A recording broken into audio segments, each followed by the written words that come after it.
ولمن خاف مقام ربه جنتان فبأي آلاء ربكما تكذبان ذواتا أفنان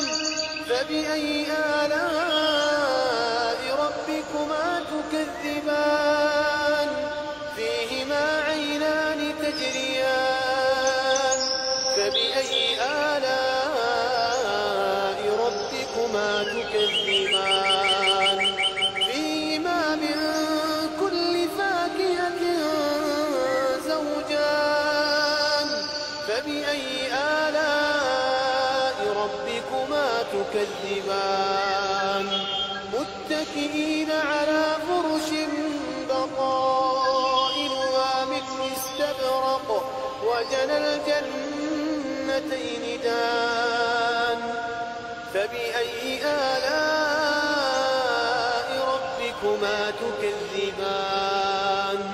فيهن قاصرات الطرف لم يطمثهن إنس قبلهم ولا جان